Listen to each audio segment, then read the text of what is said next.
If your country is suffering from an energy crisis, if you have rising inflation, which is not going to go away anytime soon, you have supply chain issues, you used to be a top energy producer, and now you find yourself having to go to OPEC to beg them to pump out more oil and gas. You've already closed down one of your biggest, most promising pipelines, the Keystone Pipeline, on your first day in office. What's your next step? How do you solve your energy crisis? How do you get the country back on its feet? How do you stop the inflation? How do you get the economy on track? Well, you shut down another pipeline, of course.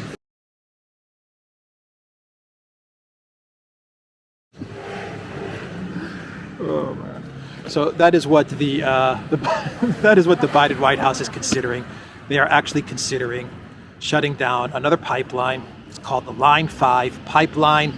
It traverses Ontario, Canada, and goes through to Michigan.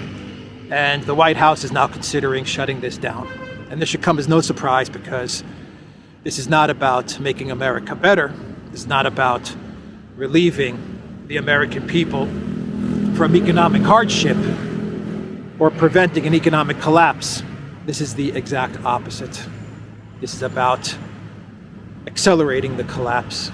This is about building back better. If you want to build something back better, well, the easiest way to do it is not to build on top of something, not to build on top of an existing structure and an existing foundation. It's about completely leveling what you have and starting anew. And that is exactly what's going on. Keep in mind that the White House is considering getting rid of this Line 5 pipeline just a few days after Biden fell asleep at the climate summit in Scotland. And Obama is now currently in Scotland at the COP26. So getting rid of this pipeline comes immediately after this climate summit, which was really just a globalist summit. And what were the marching orders that were given to the Biden White House, and that now Obama is in Scotland shoring up? Well, the orders are Build Back Better. The orders are the Green New Utopia. Is it being studied right now? Is the administration studying the impact of shutting down the Line 5? Yes, so, we are. So then what's inaccurate? Well, I thought you were saying that we were going to shut it down, but that is not inaccurate. Okay, great. But the Army Corps of Engineers is preparing an environmental impact to look through this. The orders are to make it so ridiculously expensive for people to fill up their tank, for people to get on a plane, that they are actually forced to stay in their city, forced to stay in their town, forced to stay at home. You see, the globalists, they don't want us traveling around on planes. They don't want us traveling. They don't want us driving long distances. That's a right that's going to be reserved for them. We're going to stay at home, and we're going to preserve the environment. We're going to sit at home, maybe put on our Facebook Zuckbot virtual reality glasses and enter a happy place known as the metaverse. Just today, in the face of skyrocketing energy prices, the White House announced it may shut down yet another pipeline. First, it was Keystone XL. That happened immediately. This time, the Biden administration would like to close what's called the Line 5 pipeline. You may not have heard of that, but it's vital to this country. The pipeline moves more than 500,000 barrels of desperately needed energy every day from Canada to Michigan. Shut that down? Wait to see what happens to gas prices. They're already at record highs. So if you're not rich, this is going to make your life much worse, and everyone knows it. So no normal administration would even consider doing something like this at a moment like this. Shutting down a pipeline in the middle of an energy crisis? No, it's too destructive. But here's the thing. From an ideologue's perspective, destruction is the whole point. Burn down Wendy's, loot Macy's, defund the police, close the schools, shut down the energy grid, tear it all down. Scrape the pad so we can put up something new and perfect. As they often put it, build back better. The problem with thinking like this, there are many problems, but the core problem is that you tend to ignore the suffering of the people who still live in your country pre-utopia. You don't care about them, and they know you don't care about them. That dynamic is a huge problem. It makes societies, particularly supposedly democratic societies, very volatile. Wise leaders understand this, so they are very careful to pretend that they care, but not childish ideologues. Childish ideologues just laugh in the face of your suffering. Even the energy secretary, when she was asked by a puppet mainstream media, a mainstream media that's on her side, that's actually helping the Biden White House, feeding the Biden White House softball questions, even when she was asked, how are you going to fix the energy crisis? What did she do? She laughed, because it is a joke to them. She's laughing because for her it's like, are you guys that stupid that you don't see what we're trying to do? That's literally her reaction. Her reaction is, I can't believe that they haven't caught on. That is what she's basically saying in her laugh. Let me cut to it if I may. In Sturgis, Michigan, it is $2.89 a gallon. I guess that's better than in California. What is the Granholm plan to increase oil production in America? Oh my God.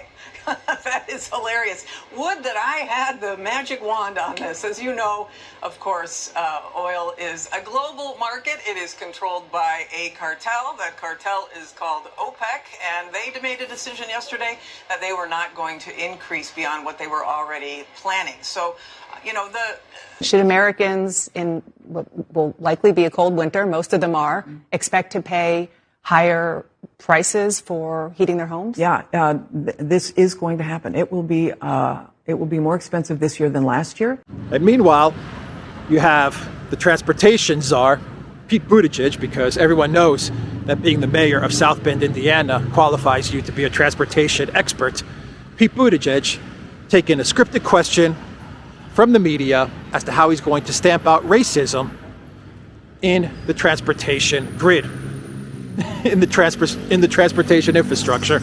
How are you going to get rid of racism with regards to bridges and roads, Mr. Pete Buttigieg, transportation czar of the United States? And here is his answer. Give us the construct of how you will deconstruct the racism that was built into the roadways that you talked to the Griot earlier when you broke that information with us. Can you talk to us about how that could be deconstructed? For sure, yeah. So the principle of Justice 40 is that at least 40% of the clean investments in this bill will go to benefit the communities that are overburdened and underserved. So part one of that is defining those investments that are eligible, and that's a lot of it, and we're working to map out kind of program by program, mode by mode, what would qualify. For example, if we're buying clean buses, right, how do we make sure in terms of where those buses go, but also looking at the business opportunity, the jobs that are going to be created, the businesses that will have a chance to compete for the business opportunities it creates. That, too, I think is a very important element of equity here that's in the spirit of Justice 40. And again, we have a lot of guidance and oversight from the White House since that's an administration-wide initiative. But we know that we've got to build our own internal kind of ways of aligning and defining that inside the administration. As to where we target those dollars, I'm still surprised that some people were surprised when I pointed to the fact that if a highway was built for the purpose of dividing a white and a black neighborhood, or if an underpass was constructed such that a bus carrying mostly black and Puerto Rican kids to a beach, or that would have been, in New York was designed too low for it to pass by, that obviously reflects racism that went into those design choices. I don't think we have anything to lose by confronting that simple reality, and I think we have everything to gain by acknowledging it and then dealing with it, which is why the Reconnecting Communities, that $1 billion, is something we want to get to work right away putting to work. But that's such a heavy lift. I mean, you have to reconstruct communities that this happened to. As you said, some of these beltways and interstates and roadways were built before the Civil Rights Act, before the Voting Rights Act, and were meant to be racist. But how do you go about redefining and replanning these roadways and communities that are already settled in since then? So What's interesting is it's going to vary by community, and we have to listen to the community. Sometimes it really is the case that an overpass went in a certain way that is so harmful that it's got to come down or maybe be put underground. Other times, maybe it's not that way. Maybe the really important thing is to connect across it, to add rather than subtract. And that's where we don't want to impose a one-size-fits-all answer from here. But when we were out in Syracuse, for example, looking at I-81, we saw the local vision for how they want to get past those divisions. And those local ideas are going to be taken very seriously as we try to meet the spirit of this law. And that's Pete Buttigieg talking about how roads and bridges are racist, and this requires the full attention of the Transportation Department. You're going to tell me that this is not about destroying America. This is not about completely demoralizing America and pushing through their Build Back Better plan? That's exactly what this is about, and they're laughing. And they are laughing. Anyway, clowns. This is a clown show, but I guess that's part of the plan, is to get the clowns to run things. That's the video, everybody. theduran.locals.com, and go to the Duran shop, 10% off when you use the code REALNEWS. Take care.